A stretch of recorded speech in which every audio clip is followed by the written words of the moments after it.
table bi di nuyu particulièrement sama papa sama nijaay SM ak le directeur de cabinet di nuyu Mamadou Anne di nuyu le CC Babacar mon ami et frère di commencer monsieur le maire maa ngi commencer sama intervention di remercier bu baax monsieur le maire di remercier le conseil municipal parce que dañu taxawoon fii daaw di wax ba ñu dugg ci li nga xam ne ni mooy subvention bu jëm ci RS Yoff Renaissance sportive de Yoff wax dëgg yàlla ren ñu yokk ko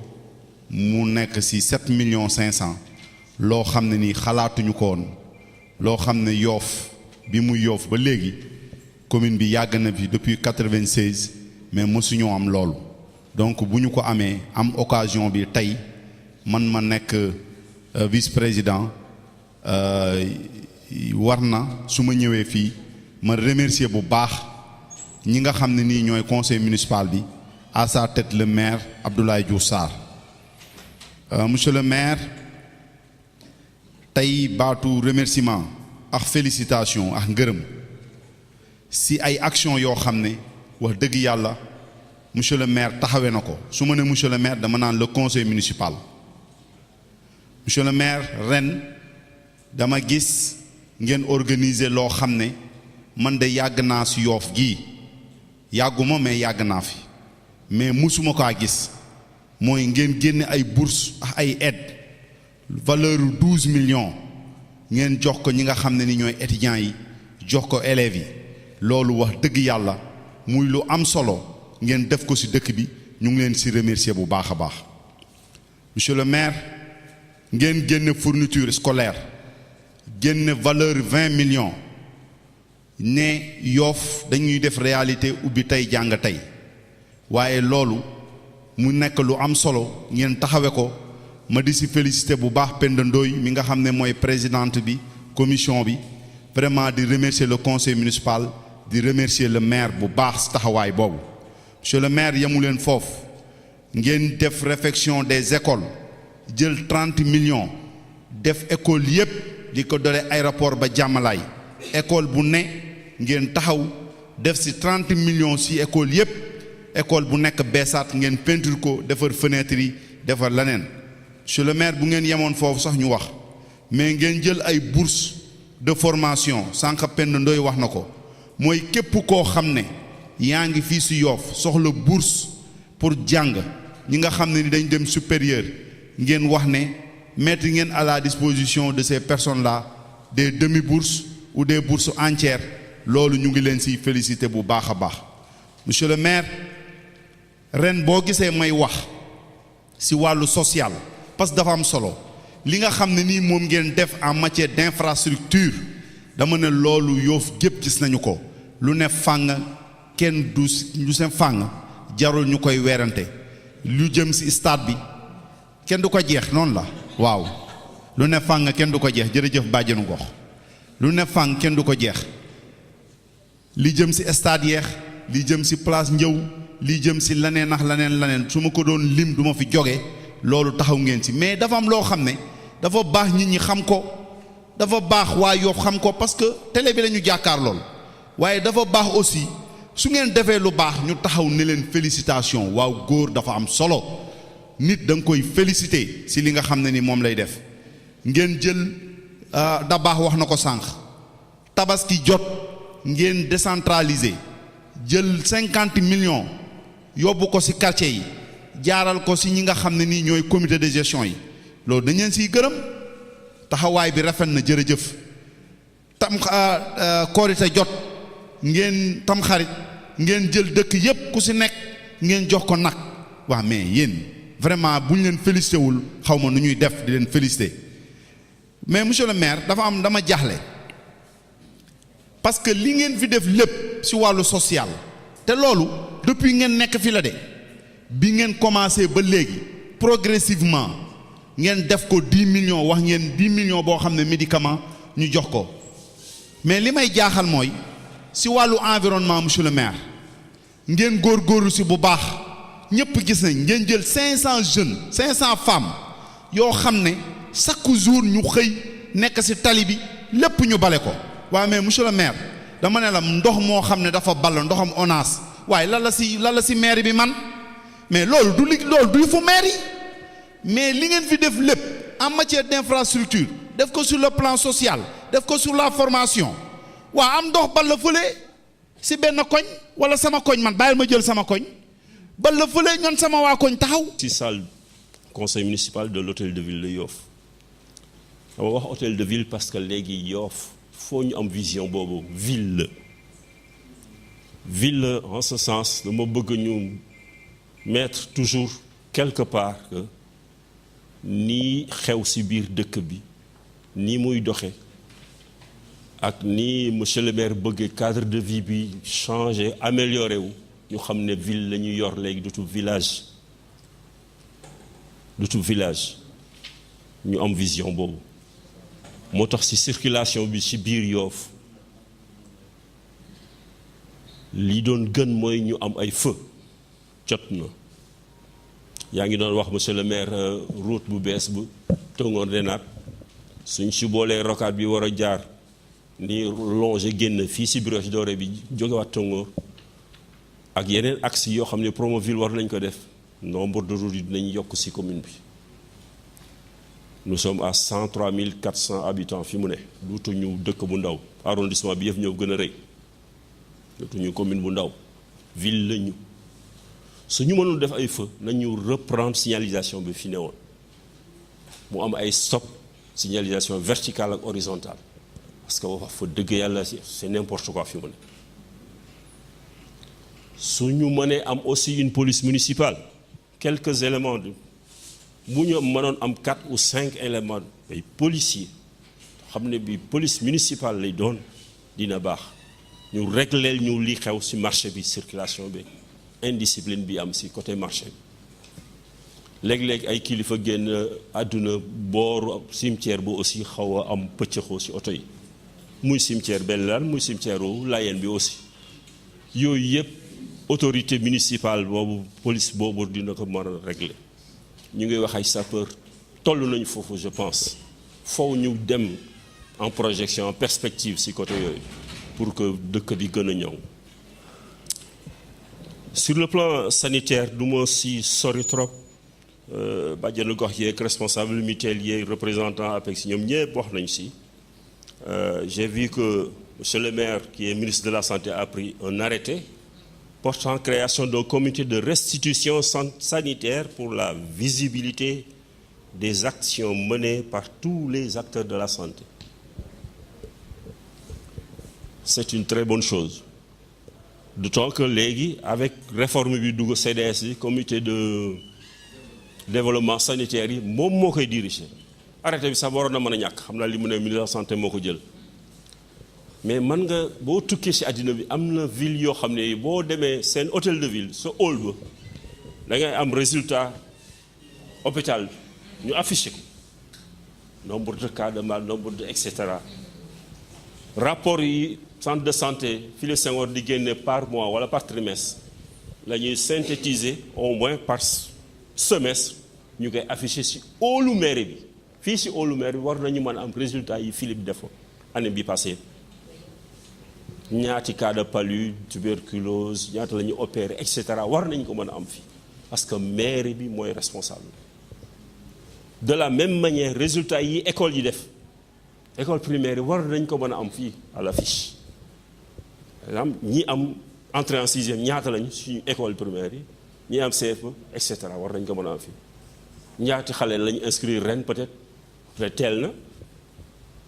mais war nañ mën a am données yooyu yëpp ci mairie bi fii ci hall bi ñu affiché yëpp fii parce que ni nga dem ay dëkk yoo xam ne tu vois boo dugg ci hall tu vois tout xam ne yii ay compétences transférées la yoo xam ne maire bi mu ngi suivre lii dox ci dëkkam d'autant que mu ngi dugal ay subventions ci côté yooyu bien que Penda wax na ne soxla nañu ay subventions ci wàllu muy loo xam ne li foofu dañu ci bàyyi xel muy ay ñaari axe yoo xam ne yi bëggoon naa ñu gën ci xalaat gën ci liggéey di féliciter vraiment l'équipe municipale ci travail bi muy def boobule su ñu waxee un budget social dafay gën a dem kanam rek mais nag nit ñi dañuy tomber dans la facilité am na ku ko wax sànq am na ñoo xam ne bu dee affaire tabaski dañu am aide fii am fa am se débrouille bu am lu ëpp loo xam ne li ñu soxla doon na baax monsieur le maire wax na ko si rapport introductif bi muy wax si wolof ne boo fi recevoir ñaar fukki courrier 12 yi pratiquement ay aide la ñuy wax ak ñoo xam ne ñi peut-être mbiru santé la ñu bëgg ku leen ko régler c'est bien ñu wax tant de millions dugal nañu ko si tant de millions mais cas yooyu ñaata ñoo si am une inscription à la CMU. dinañu mën a alléger social bi dina fi ne mais dinañ ko mën a alléger subvention 10 millions yi ñuy def Philippe Senghor Koumba Dieng wax na ko léegi bon du dara bu dee affaire médicament mais Philippe Senghor ak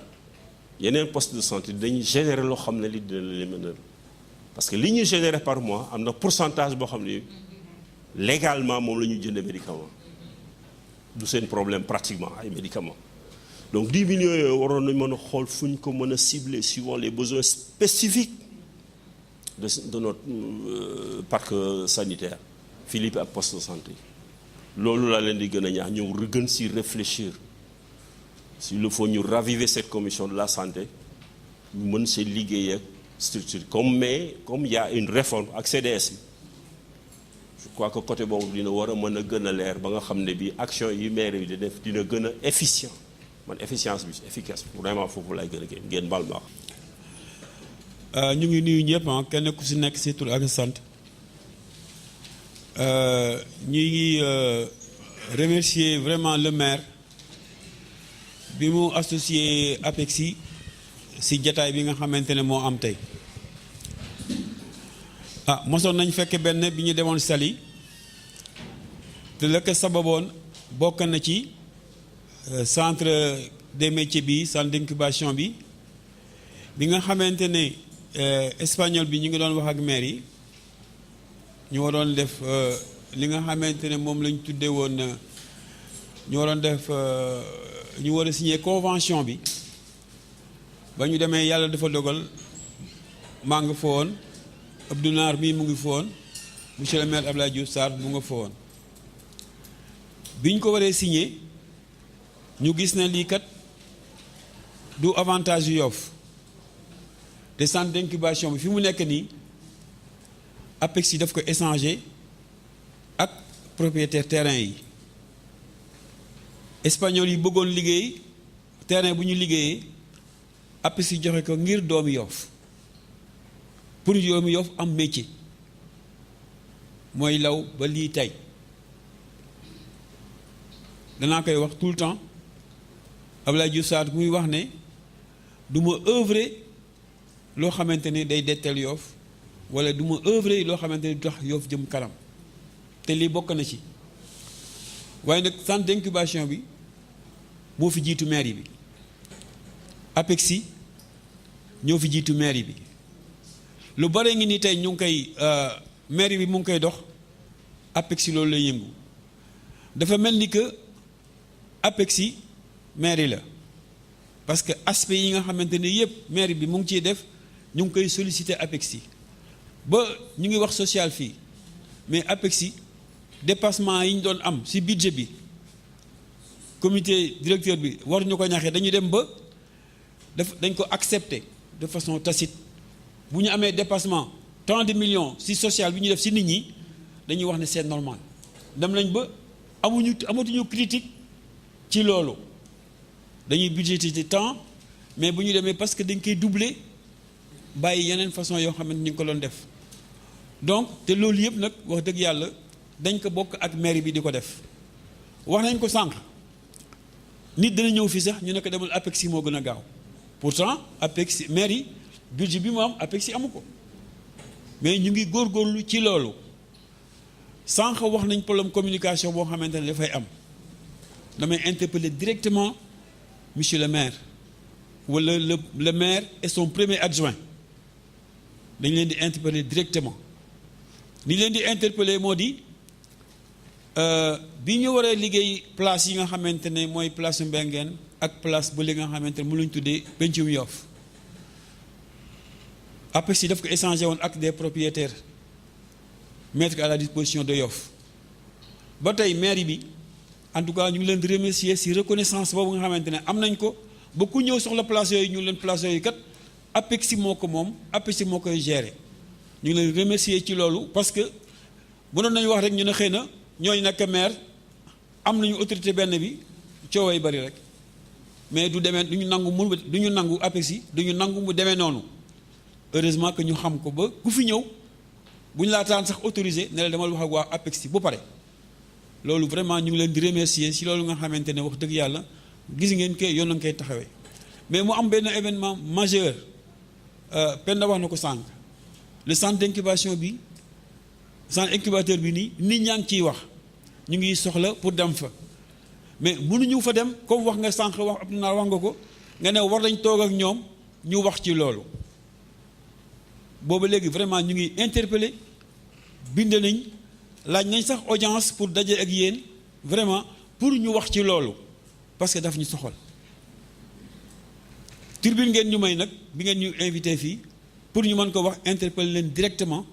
le conseil municipal dégg xam ne lii yéen a ngi koy def muy lu baax mais ñun aussi am na en contrepartie lu ñu leen mën a wax pour ñu mën ko taxawee mu sotti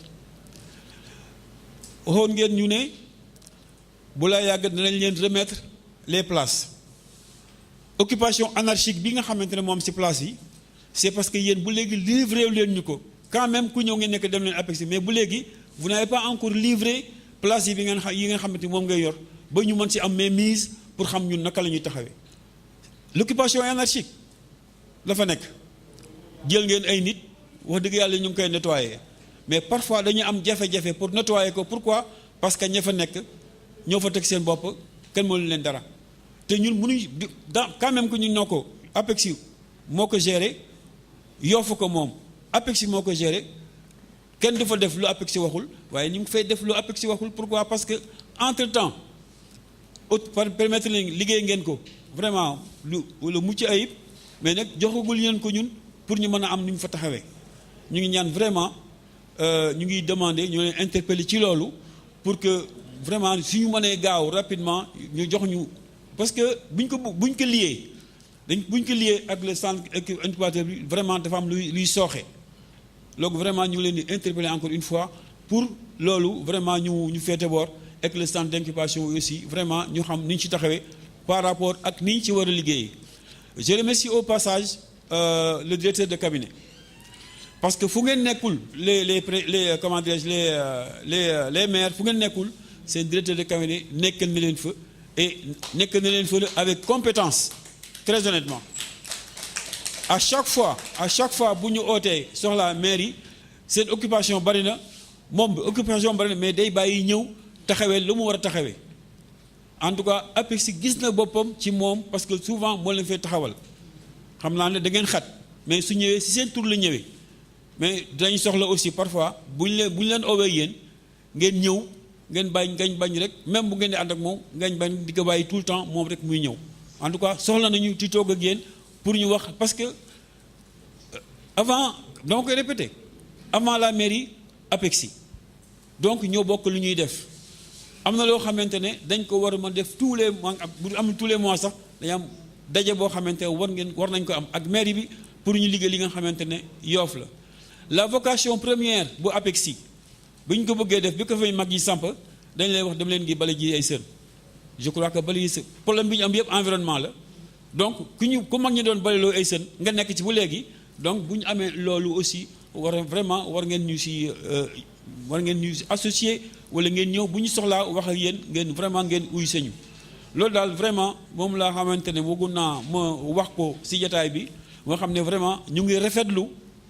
oote bi nii c'est la deuxième fois ñu ooñu si loo xamante ne bële sali la woon amuñ seen intervention comme ni ñu ko waxee quand le conseil municipal se réunit ñun mën nañu toog di seetaan mais waaw le conseil municipal moo am mais comme fii da ngay jël ay xalaat mënuñu jël xalaat yi ñëpp léegi bu fekkente ne nit ñi ñëw nañu dañuy contribuer rek si li ngeen xamante ne moom ngeen def si seen budget bi seen préparation budget loolu daal la ñu amoon si lu wax ngeen ba. coutume bi tey maa ngi représenté bi tey jaraaf yi ak ndey ji réew saltige yi maa ngi fi ñëwal tey dëgg naa fi wax bu xaw a mel noonu daan am nag jamono yi moom jóg bu nga ma sant bis bu mel nii ñëpp ngeen di daan jël ñu ñëw toog commencé ngeen ko c'est bon amul morom xam naa ne dëj bi xew moo tax yu bari mën ñoo ñëw fi may jëkk a dugg nag géej gi ngeen di wax fi laay foofu laa jëkk gis nga salti bi am si géej gi yëpp mbénge na nga par la te li mu wax lu wóor laay wax su ngeen demee 7 heures 8 heures géej ñoom ñëpp la ñu tuure man mii la ma wax ba tey jii man tam ma xëy mu julee bu noppi maa ngi dox dem ba gannaaw jàmmi laay ñëwaat waaye ñoom ak seen paan dañoo sotti bopp jën yeeg yëpp ñoom la bon donc loolu war nga am ngeen wee ci loolu am na ko wax sànq ba ma xale bi lépp ngeen xam seet ñu mën ko mën a informer loolu moo ama mais place bi sedd mais jigéen ñi 7 heures 8 heures koo gis mu yoon siwo da koy sotti foofu fu muy génn mbengeen fu muy génn ngapparu fu muy génn sës laa yéen loolu ñoom la bon nag ngeen xam ne loolu mooy salte bi am géej te géej nag bëggul salte xale bi ca wax na ko sànq géej lu ci bokk da koy génnewaat géej lu ci bokk rek mu génnewaat bi des nag mooy borom ndombi tànk yi nga xam ñoo nekk Yoff li wóor ba amul kenn ku ngeen si war a weeru dee ngeen jox ko dara te fu ngeen oote ñu ñëw mais ba délégué de quartier ñoom bu weer dañu fay leen mais ñun amuñu 50 la ñu amul te nag noonu ndax solo dërëm ngeen ñu joxul ba bëgg mu leeraan yéen ñu toog fi amul benn dërëm bu ñoo jox ab jaraaf mbaam ndey ji réew mbaam saltige te loolu moomu jëpp da ko fi defoon da ngeen ko xoolaat bu baax parce que lu bon ñun li ñuy laaj dafa bari wallaay man bu ma xëyal sama kër li may joxe wala ku loo ma jox ma maye ko man mii bon nag ñun da ngeen war a jox loo xamee ne dañ si mën a téye man maa yor revendication ñooñu alors bi des nag diggante maire yi ak waa APESC yi benn ngeen mais dafa am xaw am différent APESC yoo fa ko moom waaye dañu si am accès pour ñu leen si faj ak a jox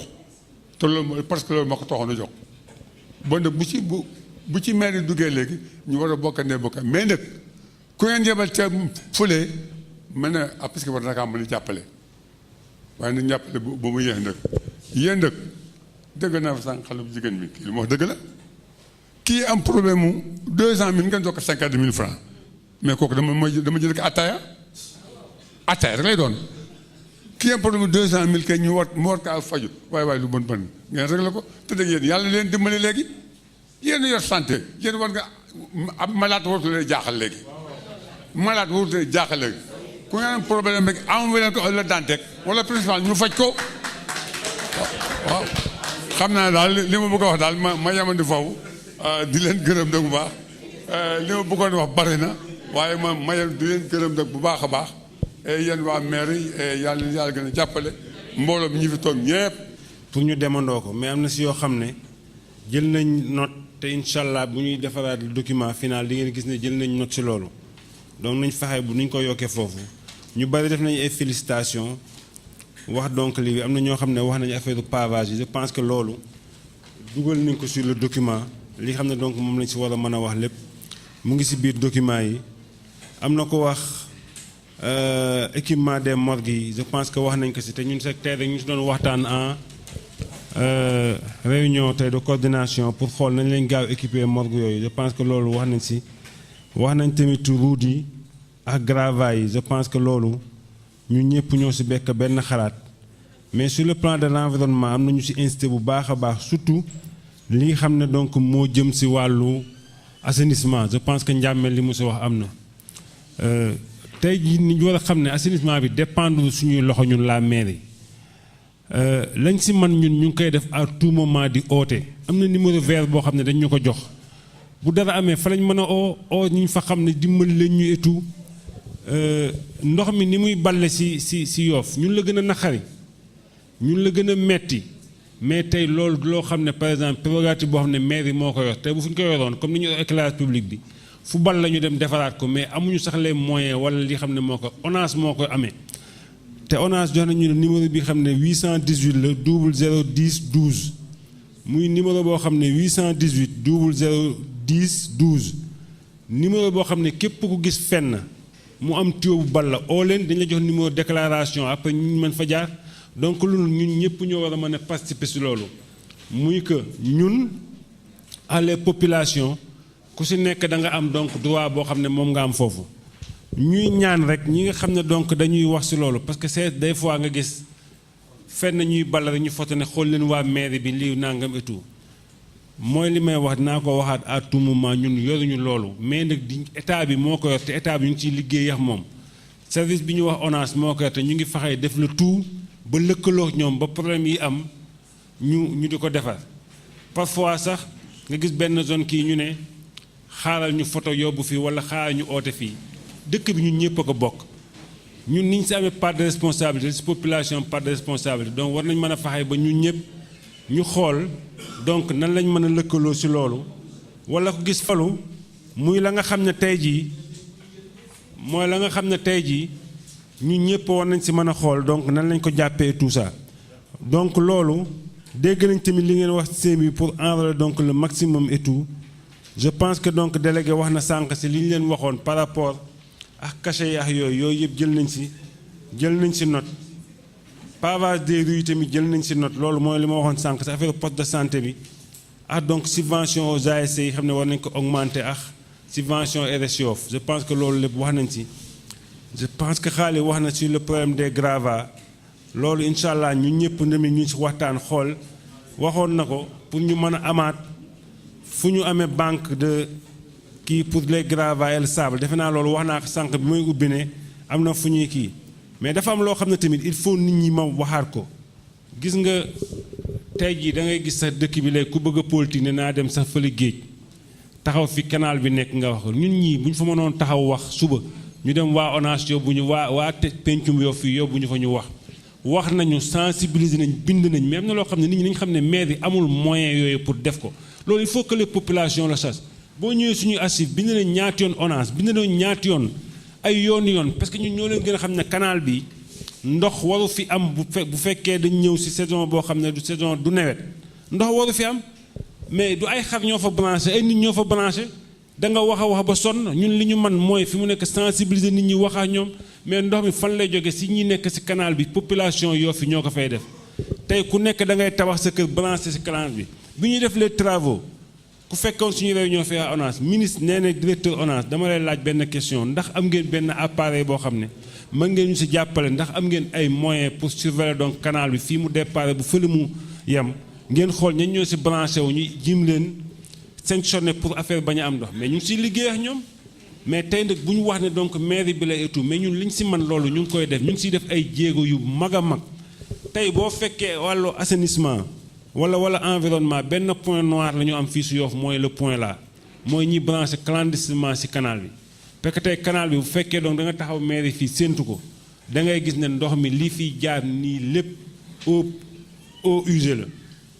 canal eau pluviale la pourtant ndoxu taw moo si war a dem mais loo si man ñun li ñu mën ay moyens amuñu ndëkk ay moyens yoo xam ne dañoo ñëw fii la dagg canal bi dafa gas fay ba fële di xool sanctionné ONAS moo si am te ñu si waxtaan ak ñoom dinañ leen gën a sensibiliser par rapport ak loolu ñu gën ñu jimmali si li nga xam ne donc moom lañ ko wax mais tamit je regrette mais franchement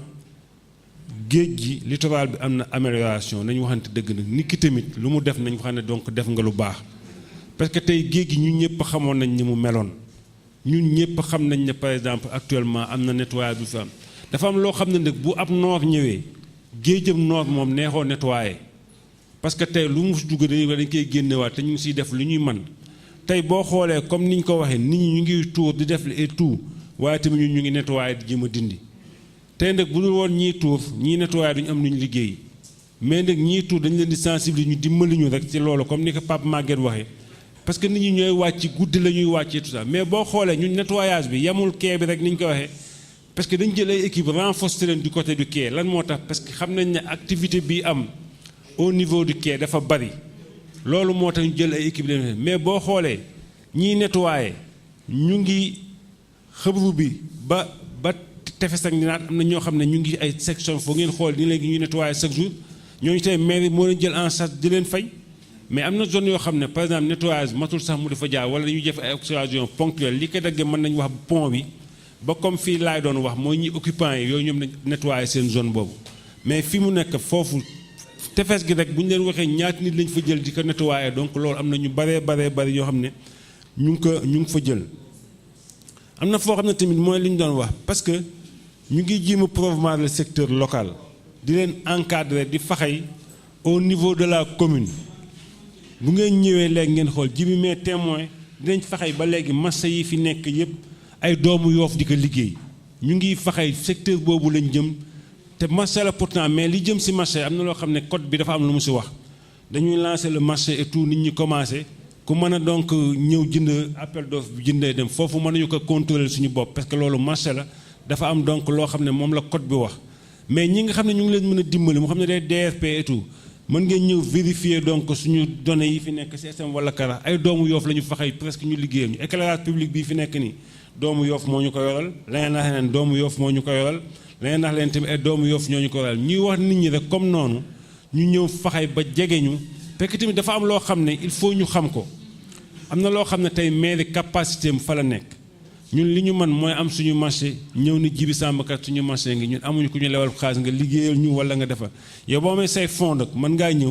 ñu jàppale suñu marché ñun joxewu ñu avance démarrage joxewu ñu dara ñu bari dañ leen di oo fii dëkk bi soit pour jàppale boo ñëwee ba xale condition ñu la saa waakat maa dem mais donc ñun li ñu mën foofu ñu ngi see mais lu ñu ko gën a mën a kii rek gën si jàpp xool tamit parce que li ñuy wax si ni ñuy mënee donc politique sociale bi je pense que politique sociale bi xam nañ ñun ni xam ne donc moom lañ ciy liggéey defe naa Penda wax na ko léegi am na ko wax gis nga demande yi fi nekk boo gisee am na ko wax tabaski sax ñuy décentraliser dañu demat bañ am problème conscience parce que dañ doon ñëw nga am 1000 demandes ou 5000 demandes nga bëgg jël 1000 personnes di nga dàq 4000 personnes mais 4000 yan critère lañ leen doon dàqee ñu naan xam naa dañuy toppatoo bu ma xoolee photo bi am na ko wax léegi nan la ñu mesurer donc degré bi si nit ñi kii moo ñàkk ak kii ñàkkul defe naa taf ci du gën a foofu et tout mais tey ñun ñii lañ si man mooy demande la ñuy exploité parfois ma xool benn demande xool ne kii ndenaal dëkk ki xam naa ko miin naa ko am na as tuut ma ne kii nañ ko éliminer est-ce que xam naa ne man li ma jugé noonu la wala déet donc loolu moo taxaw ñu jël exemple bi ne fi mu nekk nañ dem au niveau des quartiers ba nga xam ne quartiers yi tey xam naa bu ñu leen joxe ñooñu gën a xam imam yi fa nekk xam nañ 10 yi ñàkk wala 20 yi mën nañ leen jox kii bi et tout mais loolu tamit ñi si man mooy ñi ngi ko jox ñu jàppale ñu si foofu après kii dugg nañ tamit subvention donc mutuelle yi non subvention acteurs culturels yi ak yooyu je pense que doxee ñu ay subvention directement ni aaj aux acteurs culturels ata ngi xaw ma ñaarat comme ni nga mais nag acteurs yooyu lu ñu xew la ñu ngi si biir ku si xew la dara bind maire rek jox nañ la parfois dañuy joxe gën a subvention RS Yoff wala subvention moo gën a njaame wax na ko mais boo xoolee individuellement li ñu jàppale si mbër yi boo ko xoolee dina àgg 7 millions yi ñu jox RS Yoff parce que ku fi bëri boo ñëwee nañ la defaral ay t-shirt comme ni nga wax jàppale financièrement ñoom ñëpp mais tey est-ce que boo ko joxoon écrit bi montant boobu ñu ne par exemple jox nañu écrit bi 2 millions ou 7 millions yi ñu leen jox est-ce que mbëri nañ siy gis seen bopp nañ ko rek loolu tamit war nañ mën a toog ñu waxtaan si ak ñoom étudier ko ba xam ban formule moo gën comme que acteur culturel yi bu fekkee ne formule boobu moo gën jox leen une subvention boo xam ne ñun tey ku si xewlee sax doo ñëw si ñun da nga yem subvention xam naa moo ñu gën a noppal comme ni ñu def équipe bi loolu tamit mën nañ si waxtaan xool donc nan lañ ko kiiwee wax nañ tamit si wàllu mutuelle de santé yi je pense que am na ko wax fii sax mais am na la nga xam ne tamit tey mën nañ ko xool est-ce que tey ñun ñu jël li ñuy def subvention yëpp sur le plan de la santé ñu jël dugal ko si mutuelle de santé avantage la wala déet mais am na ñoo xam ne amuñu accès sax si mutuelle yooyu am na ñoo xam ne tey jii ñu ngi fii mais xamuñu ne sax mutuelle yooyu day fonctionner tout wala na lay fonctionner am na ko wax léegi mën nañ envoyer le maximum jàppale nit ñi ba ñu bindu fa et tout si contribution bi defe naa xaw ma am na góor a ko wax xaw ma si li ñu war partie bi ñu war a contribuer par rapport loolu defe naa Adja Mbok day sàmba moo ko ñu jàppale leen si loolu war nañ si mën a dem mais li may tontu bëggoon naa femme bi mu nekk fi madame Fofana dafa ñibbi dama bëgg nit ñi bàyyi seen i terme ay gisuma sama bopp ñun waa Nord Foire Ouest Foire ñun liggéey ñu pour la commune pour le village traditionnel ñi ñuy bale dañuy bale ji Nord Foire di bale ji Ouest Foire mais dañu war a bàyyi buy nekkee si débat am na ko wax ñuy indi ay termes politiques yoo xam ne mel ni ñun dañuy ñëw di nettoyer biir Yoff ni naat gële dafa salté pourtant ni ñu koy nettoyer ni ñu nettoyer Ngapour nettoyer Tongoor ni noonu la ñu nettoyer Ouest Foire ak Nord Foire man APEX si laa nekk maa ngi jege booru Ouest Foire wala Nord Foire foofu mais chaque 2 jours équipe yaa ngi Nord Foire tey ba démb roo mën naa leen fa ñuy bale donc am na yoo xam ne dañ ko génn si boppi nit ñi naan par exemple ñi dañuy ñëw gisuma sama bopp bi passé ministre dafa bëgg ñu wax ka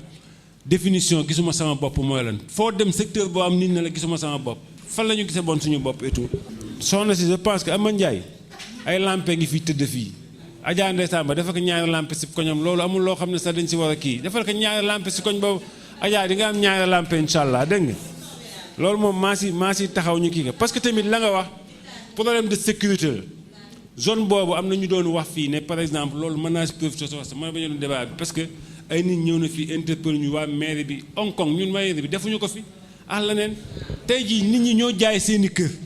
xam nga Yoff dañu war a mën a xam ne tamit terme benn mu ngi fi Pape Maguette Samb bu amee këram fële jaay ko ak nit kooku dem faxay ba am licence mu jox ko licence muy exploité la muy def ñun maire bi lan lañ si man la ñu mën kay mooy que ñu déclaré ñu bind wax la gendarmerie pour des problèmes de sécurité wala nangam gis nañ ko te bañ fa yégee li ñu waroon def nañ ko interpellé nañ le préfet nekk insécurité bi am si zone bi wax nañ ne secteur nangam moo tax ñun foofu la ñu mën mais ñun maire duñu police. je pense que Tafsir wax na si recouvrement bi war a def au niveau des stades ak suñu contrôle des spectacles yi ñu war a fay yàlla day seede ne tey dañ doon réunion coordination nee naa SM mu ngi nii ñi mën nañ ma seede lenn rek laay signé par weer mu naqari ma dama koy signé chaque année mu naqari ma mooy contrôle spectacle yi ñu leen di fay ña nga xam ne tey suñu budget comme ni nga wax budget maire bu ñu budgétisé ne ñoom war nañ leen ñoom ñu ngi leen di fay indemnité defe naa ku nekk 33000 par mois indemnité comme surveillance boobu mais duñ dugal 10 000 koy fay 30 000 nag du dugal 5 000 sab commune donc pertement la wax naa leen loolu comme ni nga wax noonu dafa am loo xam ne tey doon nañ si wax mooy que indemnité yooyu moom laa leen wax man maa si d'accord sax parce que comme ni nga wax dañu war a contrôler spectacle yooyu comme ni nga wax tey mais yàlla xam naa balaa def stade bi tijji ñu am amélioration par rapport ak loolu ñu xool parce que tey képp ku fa comme ni nga wax ticket di jaay am na pourcentage boo xam ne moo war a ñëw si mairie bi ndax ñu ngi koy respecté wala déet ñu ngi koy fes si stade yenn yi mais au niveau de yoo xam naa bu ñu si toogoo dinañ si wax mais pour l'information aussi je pense que ak li nga wax loolu mooy fi ñu war xam ne moom la ñu war a jëm parce que tey am na ko wax yokkal subvention ASC yokkal kii mairie bi mu ngi defar en faveur des ASC mais en contrepartie lan la ASC def pour ñun dara comme ni nga wax waroon nañ mën a def ay partenariat nga xam ne tey dañ naan école Kenziro wala école 1 waa dinaa tax waa Daawudaan yéen a fa nekk tey jënk nañ leen entretien bi ñetti weer wu ne sax war nañ fa ma dem ñaari ASC dem nettoyer tout ça bu boobaa tamit bu ñu leen subventionné mën nañ yokk cette subvention là ba nga xam ne tey ASC yi ñoom dina am loo xam ne jëriñ nañ ko mairie mais mairie bi rek mooy ñëw di investir si ñoom te duñu investir dara loolu tamit mën nañ si waxtaan comme tamit ni nga wax ñu invité tamit les acteurs sportifs ñu oo leen waxtaan ak ñoom sur le processus ñu xam ne lañ ñu mën a jëriñ wala nangam parce que bu fekkee ñu dañu injecté RS Yoff 7 millions 500 comme ni ko Ndiame waxee subvention des ASC ñu ne 15 millions nangam ak nangam sur le plan sportif ñuy def di def et def mais ñooñu tey en contrepartie war nañ mën a xool nan la ñu defalee loolu ñooñu ñëpp ñu ànd salubrité bi mën naa si ñëw bañ a ñëw bi jabel doon wax bi ñëw na si bu baax Adja Penda wax na si ñu wokk si kii bi affaire fontaine yooyu maison des métiers bi wax na si subvention des écoles je pense que war nañ ko mën a xool donc répartition des bourses yi ñëw na si parce que fii dañoo tàmm ku amul rek ne kii doon séddaale la benn maire ñëw na suñu kër di ma wër ma ñëw mooy dañoo comme tëkku tabaski yooyu ñu nekk Abdoulaye moo génn saw tur moo tax amoo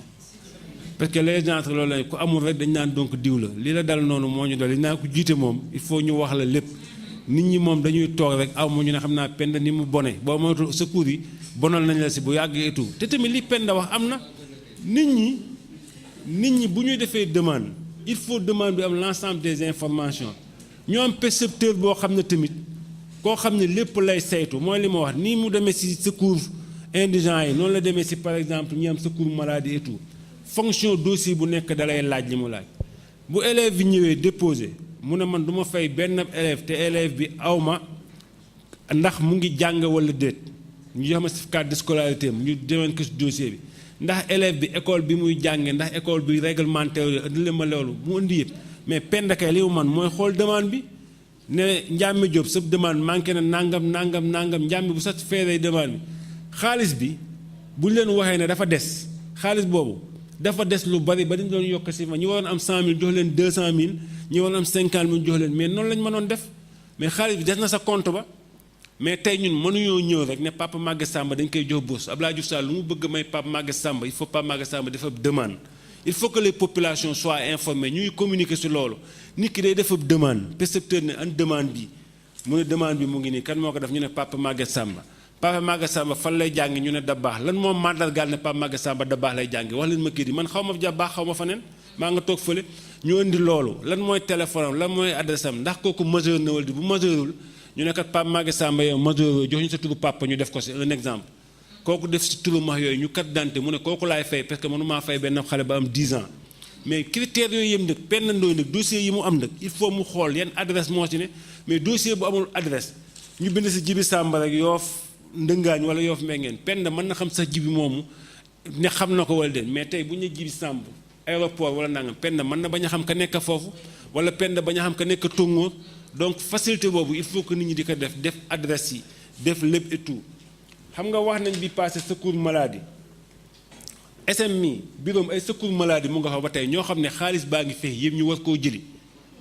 mandat yi mu ngi fi dañuy dem percepteur rek jël ko gisuñu leen numéro téléphone yañ joxe xamuñu ko dañ leen di oo doo leen jotati kooku nan la mën a jëlee ab secours am te mu ngi fi am na ñoo xam ne ay 200000 am nañ ko fi 300000 mais xamuñu kan lañ koy jox te comme ni mu wax ku nekk yaa mën a jëli sa mandat SMI mënul mu sa xam mu cet ba jëli la nekk fële lu mu bëggoon xaalis tey bu nee percepteur dina kaan na Pape Maguette Samba ñëw moom mi ko moom donc facilité boobu tamit il faut ni jàppale ñu si ñiy def demande yooyu ñu mën a xam bourse yi tamit comme ni ñu ko waxee mooy li ma la wax Penda ñu ngi lay félicité bu baax a baax si loolu et tout ça je pense que appui collectif bi daa baax doon wax ci lañ jëm si période bële pour jàppale nit ñi si la ñu gën a mën a xam mais nag comme ni ma wax il faut que nit ñi gis nga tabaski comme ni nga wax tabaski xam nga ñu jël les demandes yooyu ñu wax ak percepteur mais ay demandes la ñuy def individuel et tout pour percepteur mën a xam ne def nañ demande pour jël xaalis boobu jox ko mu dem si quartier yi pour waa quartier yi mën kaa séddaale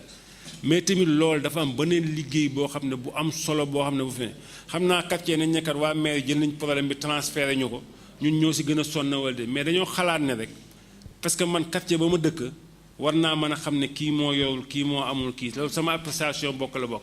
mais li taxoon ñu jël ne dañu jël comité de gestion yi jël imam yi parce que xam nañ ni imam yi ñu bari bu ñu amee ay difficultés si ñoom la ñu jëm loolu moo taxoon ñu def lu mel noonu mais dinañ faxee rek ba kii je pense que canal bi wax naa si canal bi moom ñun ñëpp xam nañ ne lii si nekk noonu ñun ñëpp la sonal waaye dinañ jiima faxee comme ni ma wax ñi ñi xam ne dépendrul directement si ñun dafa am loo xam ne par exemple tey bu dépendre dinañ si mën a wax lu bëree bëri ñoom li wax nañ ñu yokk subvention ASC yi financement yi yooyu yëpp dinañ ci jël en compte augmentation kumba am na lu am solo wax xam naa secteur boobu mu nekk moom maîtriser na ko bu baax a baax wax nañu donc dafay proposition par rapport li mu wax noté nañ si bu ñu mënee yokk tamit subvention yi mais tamit la sa góor a wax am na solo xam nga tey lii tax góor a wax loolu defe naa Tafsir Maya tax wax na ko je pense que avec léegi comité développement sanitaire yi nga xam ne tey maire yi na si am mainmise bu baax a baax maire na si am ab pouvoir ak yooyu je pense que lii góor a wax mën nañ ko xool foofu nu ñu ko duggee parce que tey jii nii mu wax dafa am ñoo xam ne dañuy dikkal fii ñun bu ngeen xamee li ñuy joxe ci ordonnance par jour te loo xam ne binduñu ko fii binduñu ko dara ñii daal bureau bu ñu fëgg ñëw saa mayor ma joxe saa mayor leen dem leen bureau Babacar temps ab CCL ab jeune la yor na saa ma ne SM Karax dañu jënd ordonnance ba sonn xaw ma hôpital bi ñu jegeeñ la xaw ma bu ngeen fi toogoon di inspecter par jour ñii fiy génn hôpital jubal fii doo leen xam ñaata la pour ñoom xam naa maire am na kees goo xam ne mais suñu poos la ñuy man wala lu ñu dimbali et tout li may wax jibi mi xam ne que nekkoon na fi hôpital moo proche donc de la commune ku génn hôpital mi baax dama ne xanaa ñun sax ay médecins la ñuy niroo ku génn rek fii ngaa jubal te Pape Maguette tamit li moo xam naa li nekk léegi ministre de la santé moo tax gars yi itam ko gën a génn rek gën a jubal fii mais yaakaar rek la donc ñu faxe daal ba kii je pense que donc loolu nañ ci xool ni ñu waxee après xool tamit ci audience foraine yi nga wax noonu am na solo je pense que tey Papa Aziz ñu ngi si doon wax tey en coordination am na ko waa en coordination wax ko parce que loolu na dimbali population yi sama waa kër gële nekk fële suñu bu xëbale jëm ñoo côté bële ñu bari duñu déclaré dañuy jur seen doom rek toog am na ñoo xam ne xamuñu ne sax déclaration am na mais loolu tamit il faut nit ñi jàppale ñu si comme ni ñu wax ñun on va essayer de voir avec le juge comme ni mu wax parce que dina tax ñu dimbali ay xale yu bari ñu ngi bëgg a jàngi mais mënuñoo sax jàngi parce que amuñu këyit yoo xam ne liñ naan nit ku amul këyit ak juddu parce que yaa xar yéen a yam parce que kenn du reconnaître fenn tey boo la kaa soxla nga bëgg sa doom bëgg jàngi wala ne ngay test si te donc boo dépassé donc temps benn bi te déclaré woo rek juge bi moo si mën a dara donc loolu tamit nit ñi il faut ñu comprendre ñu si ñu tamit lu ñu mën a ñaan donc juge bi mu yokk audience yooyu même bu ñu ko mënee am sax 2 fois par an baax na dina mën a dimbali ñu baree bari pour ñu mën a am ay këyit. léegi donc Ndiamé je pense que am na lu mu wax te wax na wax fa dëgg yàlla jéego yi xam ne def nañ ko nit ki nag defe naa olof yi dañ ne xaw ma njombar loo ko bañ danga naan noppee nag gudd na am na loo xam ne tey jii wax fa dëgg yàlla si on voit ñun ba ñuy jël commune bi ak fa ñu nekk du politique nag moo tax parfois ñuy wax mais tamit nit ki dafa waaw bu defee dara nga ne ko waaw góor mais Abdoulaye Diouf Sarr ñun dañ koy wax waaw góor parce que boo xoolee ba ñuy laaj dëkk bi dafa am ay kayit yu ñu joxe woon nit ñi ne leen kat bés bu ngeen ñu joxee dëkk bi lii wax lii nañ ko fi def yàlla dimbal nañu yàlla jàppale nañu ba la ñu waxoon nit ñi ñëpp def nañ ko ba def lu ñu waxul donc loolu bu ñu ko amee donc war nañ mën a def jaajëf te ñu ngi def si la nga xam ne tey comme ni ko Ndiamé waxee sur le plan social ak yooyu et tout ñu ngi si def ay jéego yu mag mais dinañ ñaan rek lu ñu ko gën a améliorer parce que ñun lu ñu si def xeeb nañ ko parce que ñu ngi koy defal suñuy population lañ docteur je pense que li nga wax am na solo loolu moom am na solo trop mooy la ñu waxoon Yoff léegi dëkk bu mag la même li docteur wax sax dama si dolli am na tali yoo xam ne sax dañ ko def sens unique pour xool ne fii dañuy dugg di génn loolu am nañu si waxtaanoon ba sori si mais xam naa dossier bi war nañu ko mën a génnewaat pour mettre que sur la table parce que am na zone yoo xam ne tey da nga fay bëgg jaar mën nga faa def 10 minutes ou 15 minutes lan moo ko waral benn tata gaare na wala benn camion yaa ngi bëgg jàll ñaar ñi bëgg jàll mën ñoo jàll am na sens yoo xam ne comme ni ñu waxoon war nañ génn wàllu dossier la ñu ne sens yi da ngay dugge nii pour génn nii parce que Yoff comme ni nga wax màgg na màgg goo xam ne tey jii oto yi bari na pourquoi pas encore wax ci affaire feu yooyu yi xam ne donc tamit docteur wax na ko règlement tamit la circulation par ñi nga xam ne tey ay police la police municipale la yooyu tamit mën nañ ci ma waxtaan xool bu baax a baax jéego yi xam ne donc moom lañ def ci foofu donc foofu loolu nañ ci xalaataat après kii je pense que tonton Mabra wax na ci incubateur bi je pense que Mamadou jàpp nañ mercredi di ngeen jot convocation yi tey signé nañ ko ba pare mercredi bii ñëw pour ñu toog waxtaan ci xool comme am na ko wax sànq parce que ñu ngi ñuy dikkal à tout moment kañ lay tijji kañ lay def nii et tout je pense que mercredi di ngeen jot convocation ñu toog waxtaan ci par rapport ak yooyu. loo xam ne tamit problème communication yi comme ni ñu ko waxee mais dinañ fexe ba communication bi comme li Pape Maguette Samb wax ñu fexe ba ñu wax yéen parce que nan la olof yi wax sotti si ak def si la ñu fexe ba li ñuy ànd lépp parce que yéen li leen tax a jóg mooy Yoff ñu ne li ñu tax a jóg mooy Yoff yéen une partie de Yoff la sax mais ñun Yoff gépp la ñu fexe ba waxtaanee kii mais place yooyu incha allah nañ leen ko remettre nañ fa ñëw ba nañ si waxtaan ñu gën a waxtaan si la nga xam ne donc dinañu gën a defaral mais am na foo xam ne defe naa tonton ñun tamit dañuy def social lu bari xam naa tamit loolu ay nit ñoo koy wala ñu ñëw fi ñu leen dem leen APEX moo gën a gaaw je pense que ñun loolu suñu vocation sax ñun li ñu mën ñu ngi koy def xam naa nit ñi kenn mën na ñëw foog ne parce que xam naa seen procédure moo gën a léger si ñoos wala affaire yooyu loolu moo tax sens boobu mais ñun moom waa donc bu dee sens boobu donc on est d'accord je pense que tamit li Jabel wax am na solo parce que gis nga place boobu dafa am loo xam ne moom lañ fa doon bañ ministre dafa waxoon ne mais tamit bañ faa jël ay taxes et des recettes war na mën a tax ñu xool nan lañ ko organiser xool place bu baax lépp loo xam ne nekkul aux normes ñu jëlee ko fa lépp loo xam ne baaxul ñu nekk fa parce que ñun du ñu nangu mukk luy yàq Yoff di démarrer si ñun. am na ñoo xam ne dañuy wax ne am na ñu si doon wax ne donc waa mairie ñoo autorisé ñooñu may leen si benn interview fii na nit dem indil ma génn autorisation bu waa mairie signé pour ña fa nekk ñun autorisé ñu fa kenn yàlla dafa def ñu hérité ko suñu ay doom nekk fa di liggéey bëgguñu woon ñëw rek bundu xattal leen fa loolu et tout mais waxtaan ak ñoom xool lu ñu leen organiser lu ñuy tere si dëkk bi kenn bañ ko faa def loolu mooy suñu doon waa mairie te incha allah lañ si wax ba kii ko échange nag comme ni ma wax entre APEX si Yoff et tout ça je pense que loolu si lañ nekk te nañ si gën a améliorer li sa des xam nga mooy gën ko améliorer comme ni ko tonton Maïb la waxee faxay que ba ñaari weer yu nekk ñu toog ak ñoom bu ñu toogee ñaari weer yu nekk waa APEX ne li mooy seen ay préoccupation waa mairie ne lii la li si APEX man ñu def ko li si mairie man ñu def ko parce que comme ni ma sotti sax def la ñu ànd donc liggéey parce que li ñu tax a jóg mooy le développement de Yoff ñun ñaan ñëpp ñu faxe donc ñooñu nan lañ si liggéeyee ba loolu xam na donc duñ si am benn tolof incha allah donc je pense que loolu daal lañ amoon si lu ñu fa wax loolu nañ jël document bi comme niñ ko wax faxee nuñ ko améliorer bu baax a baax ba nga xam ne tey jii bu ñuy dem Saly SM bu ñuy dem Saly ñi fi ñëw daw après bu leen invité quoi après ñu invité ñi xam ne ñoo des salle bi ñu yóbbu leen ñu liggéey ak ñoom Saly quoi loolu mooy dëgg parce que ñëw fii ñu toog donc nañ fexe ba incha allah bu ñuy dem Saly ñu invité waat population yi xam ne donc ñoo ngi fi bu ñuy xool document final bi tamit ñu fexe na leen ci impliqué ci processus bi am na lu da baax wax rek fa laa waxul mooy le problème du budget je pense que foofu ñun mën nañ ci communiquer mais tamit les populations nañ xam ne le conseil municipal est ouvert au public tey jii conseil bu ñu am public bi mën nañ ñëw bu boobaa kay public bi dañuy toog